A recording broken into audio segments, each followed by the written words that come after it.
In today's show, we talk about the Trailblazers' options with the number 11 pick in the NBA draft. Should they just make the pick, trade back, trade out of the draft entirely? Welcome to Locked On Blazers. Let's get into it.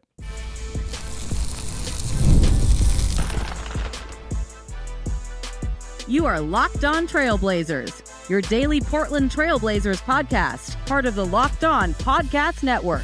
Your team every day. What's up, world? It's your past first point guard and Trailblazers reporter, Mike Richmond. You're listening to another episode of Locked On Blazers, part of the Locked On Podcast Network, available wherever you get podcasts and also on YouTube. Thanks for making this show your first listen, coming at you each and every weekday, Monday through Friday. So make it a part of your daily routine. Make it your first listen. Tell your friends to do the same. It's Locked On Blazers, your team every day. In today's program, we're going to talk about the Trailblazers' options with the number 11 pick in the NBA draft. And instead of in previous episodes where we've talked about targets, like players who the Blazers could potentially draft and how they would help the team with a late lottery pick, today we're going to talk about the Blazers' other options. The way I see it, there's really three of them. They could just make the pick. They could trade back because there's some teams with multiple first-round picks would allow the Blazers to get 2 picks in the first round, and that other team would be able to move up. Or they could trade out entirely, adding some, like veteran help and kind of accelerating their competitive window rather quickly. I'm not going to talk. Obviously there's another one. They could trade up in the draft. That's the other option. Those are your 4 choices. Stand still, trade back, trade out, trade up. I don't think trading up is very realistic, so I'm not going to touch on it here. We'll start in this segment talking about just making the pick and why that might be the approach. But real quick on why I'm not going to talk about trading up. If you just look at what they have to trade, because they owe a future pick to the Chicago Bulls, it's not like they have this surplus of extra picks or even really any of their own tradable picks at this stage. Even if they were to trade the 11th pick, it would technically have to be something that goes into effect after the draft because of the way the Stepien rule works. They could agree to it beforehand, but it would be completed after the draft is made, or after the draft selections are made. So, and it's not like the Blazers have, unless they wanted to trade one of the young recent lottery picks in Klingon or Sharp or Henderson. That's Donovan Klingon, Shaedon Sharp, or Scoot Henderson. They're pretty unlikely to be able to move up in this particular draft. I just don't think it's realistic. So 11 seems like the absolute highest pick you could reasonably get in this draft, considering where the Blazers stand today in May of 2025, about a month out from the NBA draft. So let's start there. Why do you just make the pick? What's the argument for doing it? I obviously am going to present my own personal biases and personal preferences here, but I want to try to make the case for each one of these scenarios. So here's the case for making the pick. If you trust the idea that there is indeed a lot of talent in the latter half of the lottery, this is your best chance to add that talent in the draft. That isn't to say that there won't be more talents, and there's always somebody who surprises in the second round or late first round. It's like, oh wow, that they would have been really nice to add, right? But if you trust your scouting department and this is conceivably the highest you can go, this is your best chance to make decisions, make your earliest decision in the draft to get the player you want. This is some of all of this reasoning is based on kind of your own general, dear listener, your own general appetite for competitiveness. I'm probably lean towards this, right? I probably lean towards just make this pick because this is the way you end up with the best player, or at least the opportunity to get the best player. 11 doesn't guarantee anything, but it is probably the earliest, like I said, the earliest you can make a decision. And so if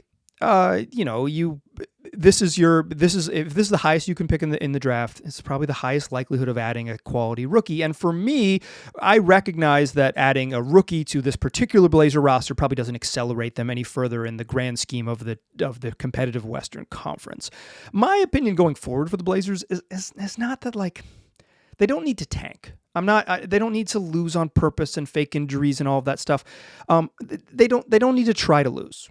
But they should make decisions based on the idea that they're trying to build a sustainable winner into the future, not a team that makes the play-in in the spring of 2026 first and foremost. If they do happen to be a team that makes the play-in the spring of 2026, cool. whatever, cool. That's good job. Like, you won enough games in the Western Conference to qualify for that. Good work. Like, the point of basketball is to win games. But what I'm saying is that the making the play-in or even making the playoffs, right? If you really want to get aggressive with your hopes, whatever, playing postseason basketball should be the result of the decisions you make, not the driving force that informs roster decisions this summer.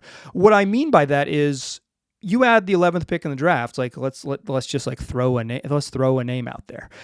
Derek Queen, right? Like, I don't even know if I like Derek Queen on this particular roster, but certainly he's been someone who's kind of mocked in the Blazers range. Kasparis Yakuchonis, right? Whoever might be.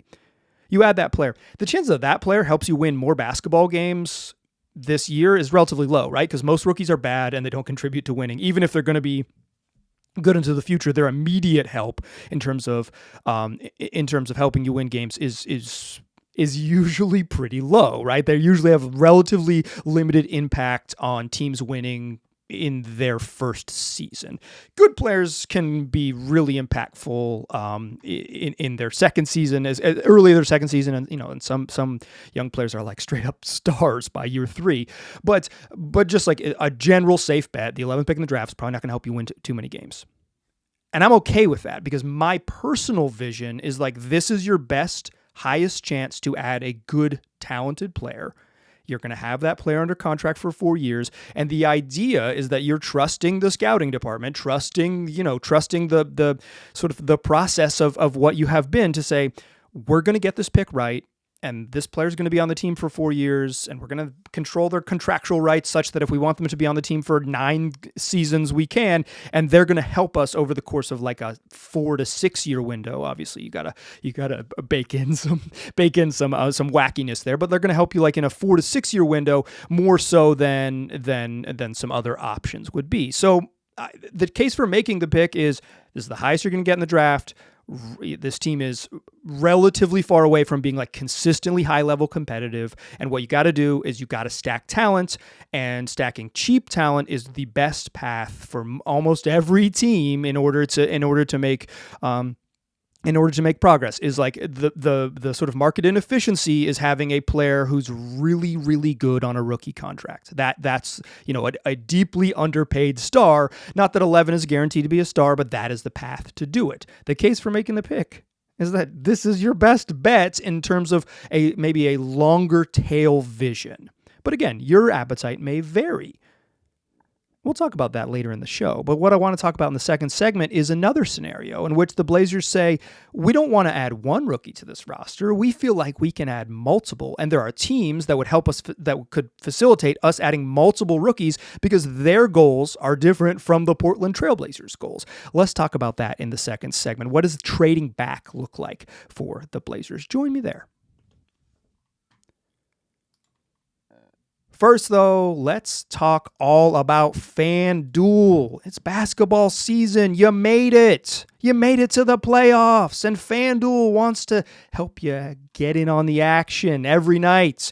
Whether you're just watching your favorite team or watching the biggest games because your favorite team has already gone home, FanDuel makes it easy to stay in the game before tip-off and live once the game starts. With player props, performance trends, and same-game parlays, fans have more ways than ever to play smart and win big. So you can combine live prop bets mid-game based on how the action unfolds. Say you're watching a game and say, like, I bet Anthony Edwards is going to hit 2 more threes in the second half. I bet Naz Reid's going to grab a rebound, or at least 4 more rebounds, and I bet Jalen Williams, Arkansas, is going to come off the bench to block a shot. You can combine all those single-player prop bets into a live same-game parlay after the game has even started. Plus, you can also just bet pregame with your classic sort of your money lines, your spreads, and all of that. And all of those things could lead you to get $200 in bonus bets to add to the excitement. All you got to do is have your first $5 bet hit. If you are new to FanDuel, it's a perfect time to sign up. You can head to FanDuel.com and place your first $5 bet. If it wins, you'll get $200 in bonus bets. Make every moment more with FanDuel, an official sports betting partner of the NBA. All right. So we talked about the Blazers potentially just making the pick, right? And I think, to me, where I stand now, and you're listening to May 22nd show, to me, make the pick. But there are indeed other options, including the following one. The trade back option. I think the trade back option is pretty interesting for a couple reasons. First, the trade back option is interesting because you get 2 picks, and 2 picks is pretty interesting. It's an intriguing way to add talent, particularly if like you're playing the board, right? It's draft night. You've called some teams, and we'll mention some options here in a second. But you've called some teams, and you say, we have a tier of 9 guys. We don't think 8 of them will be available. But if number 9 slips down to our slot at 11, we feel pretty good. And after those 9, then we have another tier of players. And we're really comfortable with this tier of players. And we feel like we can make these picks later on. We've got another set of, say, like 7 players in tier 2 or whatever tier it is. Say the 4th tier by that point, like that will be available in the teens. So you're saying, okay, pick 8. Okay, that's 8 of our first 9 that we thought were going to be off the board. If this guy goes 9 or 10, we're making the call. Bang, whoever it is. Let's say, I don't know, Yegor Demin. Oops, he jumped early. He's the 9th pick in the NBA draft. Okay, all 9 of our tier 1 and 2 guys are off the board. Let's make a call. And this gives the Blazers a chance to maybe get their player a little later in the draft and add another pick. And there's some options here with teams that have multiple firsts and are relatively competitive. First and foremost, Oklahoma City. Oklahoma City probably has to do something like this in every draft forever just because they have too many picks, right? They just have too many draft picks. So them like going into drafts, targeting a guy and making a consolidation trade and trading multiple firsts for 1 first seems like something that they will probably repeat the process on a couple times over, if not trading out themselves. But and Oklahoma City comes into this draft with 15 and 24. They might win the championship. they probably don't desperately need a rookie, but if you have 15 and 24, you have to do something with those picks one way or another, and adding cheap talent to a roster that eventually will get very expensive when they have to pay their guys is the path, right? It allows them to cycle in youngsters, and this would give them a chance to move up. So the Blazers, they say, you can have 11, we'll take 15 and 24. If the OKC thinks that's too rich, the Blazers could throw in a future second or whatever it is. But let's just call it 11 for 15 and 24. Now the Blazers move back 4 spots for their trouble. They get into the back half of the second round for the OKC. Someone they really like is on the board, and they get to move up and make that play. And the Blazers say, okay, all of a sudden now we can add Cedric Coward and Nick Clifford at 15 and 24, and we're in a better spot. We like this situation. To be clear, for Portland, if they were to add 2 rookies, the Blazers do not have a second-round pick in this draft. If they were to add 2 rookies, you're pretty much conceding that Delano Banton and Jabari Walker are gone. I think Banton's almost certainly gone anyways. It's just because of his talent level and his contract situation. Walker will be restricted free agent, so the Blazers have some wiggle room to keep him if they want, although I believe his qualifying offer is more than a minimum contract, so I can't imagine that they make him restricted. I mean, I can imagine it, I guess, but it seems relatively unlikely to me. But I think you're saying, okay, 15 and 24 are just going to replace some guys in the back half for a roster. Obviously, the Blazers could make any number of other trades to clear roster spots for those players. You can draft those guys and have their draft rights and then figure it out. You're allowed to carry a larger roster in deep into the summer. I believe you can carry up to 20 players. I might even be 21 now with 2 ways. You would eventually have to make a decision, but you might not have to make a decision on draft night. OKC is a target for trade back. Orlando is a target for trade back. Orlando's got 16 and 25. I think they're an intriguing one because Orlando's pretty good, right? They fancy themselves. When they were healthy at the beginning of the year, there was a moment it's they're going to be a home court advantage team in the East. And because of, the uncertainty of what's going to happen with Milwaukee, because of Jason Tatum's injury in Boston, there is space in that upper half of the East bracket for a team like Orlando. If Paolo Banchero can stay healthy and kind of get back on track, I think to me he kind of had a down year. And Franz Wagner can continue to rise. I think he had a down year the year ago, and then he was pretty darn good this year again, but with some health stuff. And if other health things, Mo Wagner, Jalen Suggs, all that. If Orlando could stay healthy, they could probably talk themselves pretty quickly into being, the 3rd seed in the East. And they might not have appetite as a team that's third seed in the East to add 2 rookies. They might say, like, we really like someone at 11. We can add we can draft for need at 11, and we can cash in 16 and 25. I think for the Blazers, 16 and 25 sounds money. I mean, I just pitched you on 15 and 24, but 16 and 25 is interesting. The other team to look at here in a trade back scenario is Brooklyn. Brooklyn has 4, but 4 firsts, which is outrageous. They have 19, 26, and 27. The Nets could conceivably add 4 rookies. I don't think that's out of the question, that they make all of their picks, one in the lottery and then 19, 26, and 27. But certainly they might have an appetite to say, like, okay, how about 19 and 26 for 11? That is dropping back 8 spots. That's kind of aggressive. Based on the Kevin Pelton draft pick value calculator, 19 and 26 for 11 is pretty even. It's pretty fair. Shout out to KP, but I would say that is certainly worse than the other 2, OKC and Orlando. And Brooklyn's motivation, because they're not a particularly good team, they're not a team that's gonna be able to talk themselves into finishing third unless they get Giannis Antetokounmpo. They're not likely to be a playoff team in the East. Although the East is pretty bad, and Brooklyn was kind of competitive for a chunk of this season. But they might have. They might say, like, yeah, three rookies is enough. I don't think you're going to trade 11 for 3 picks in the first, but anything is possible. So that's another option. That's your trade back. Just make the pick, trade back.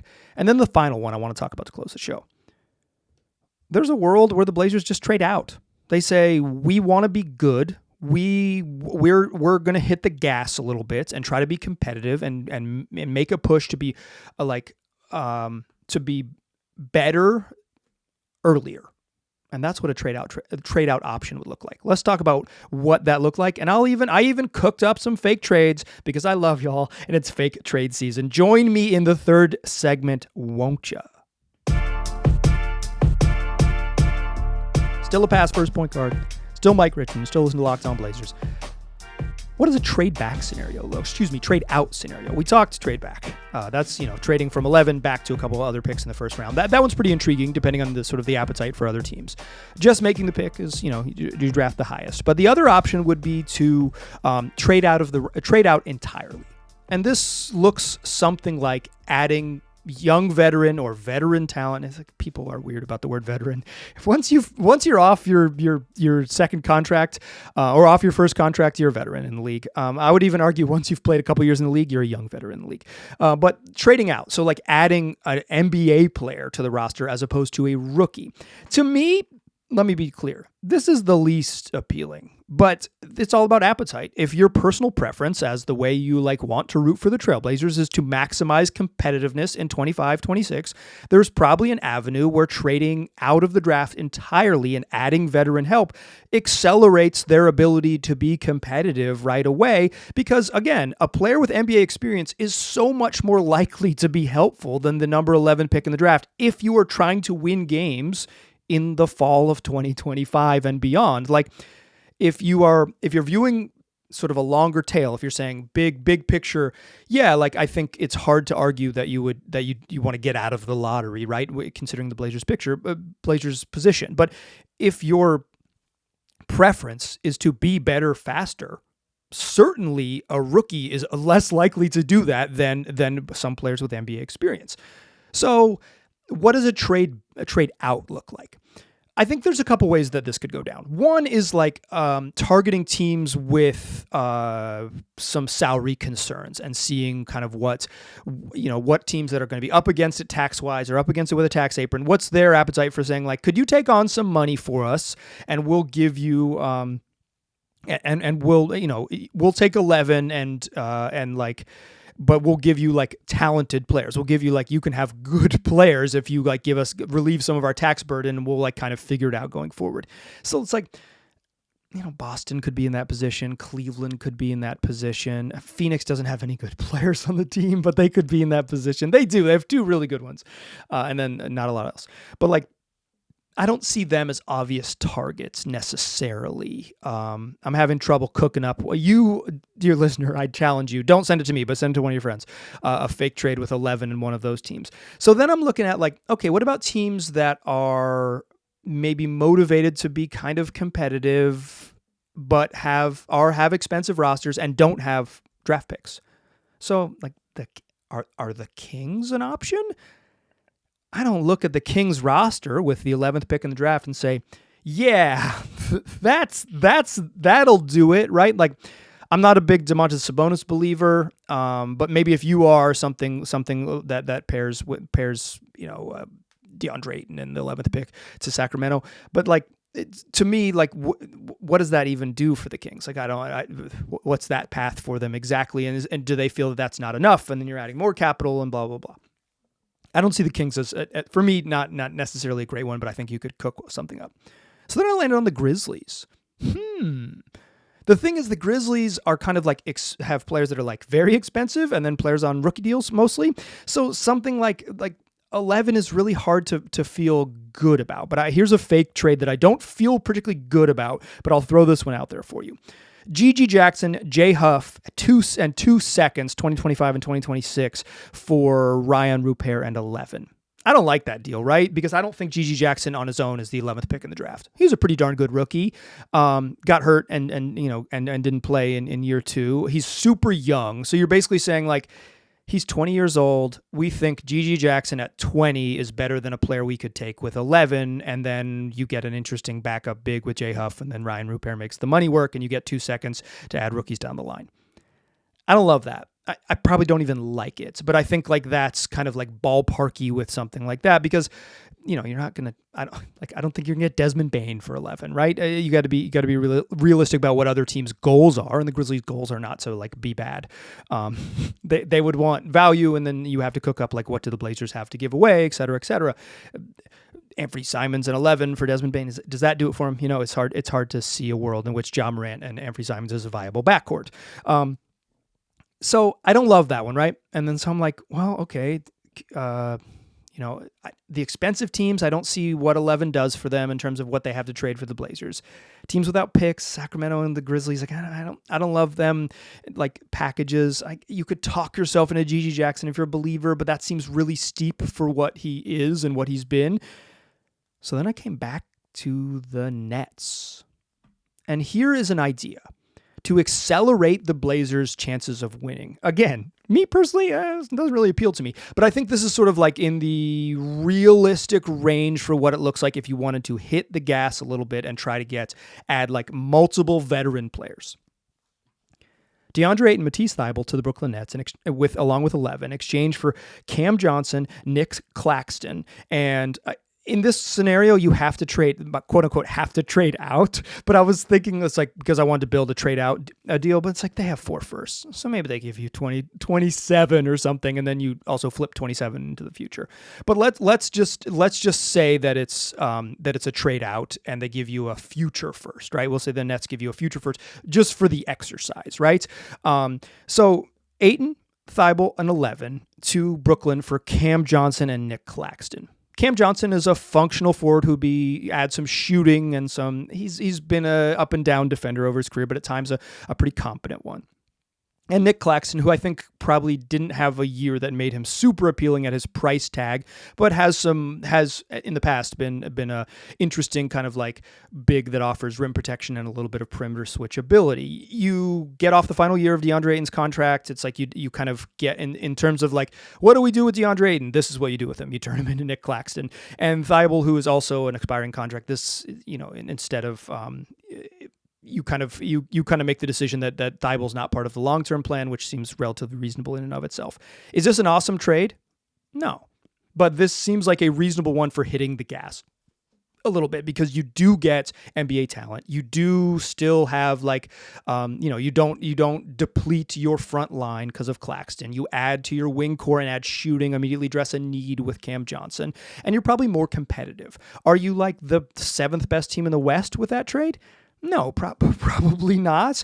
But I do think you are, if you wanted to maximize your chances of being more competitive in October and November of 2025, a trade like that absolutely gets you there. And we're assuming like in this trade out scenario that they don't give you 27, but they give you a future first down the line that the Nets have. Maybe we'll call it top 8 protected or something, top 10 protected into the future, say 2027 pick. I don't know. I'm just making it up for the exercise here. Something like that would be a trade out. Those are the Blazers' options. To me, you make the pick, but I think there are different ways to go about this, and I hope that doing this exercise, the make the pick, trade back, or trade out scenarios, kind of walked you through what those would potentially look like. If you do have a trade idea and you're listening on YouTube, you can drop it in the comments. If you do have a trade idea, you can always email me, lockedonblazerspod@gmail.com. I will ignore it. That's going to do it for today's show. Tomorrow's show, we're going to do some more player previews, talk Jabari Walker and Chris Murray. Plus, if any other news should happen, I've got my eyeballs out looking for those all-defense teams. We may be talking to Marty Kamara. We will do that in tomorrow's program. Come back and join me for that one. That's what we do 5 days a week, wherever you get podcasts, and also on YouTube. I appreciate you listening. I'll talk to you soon.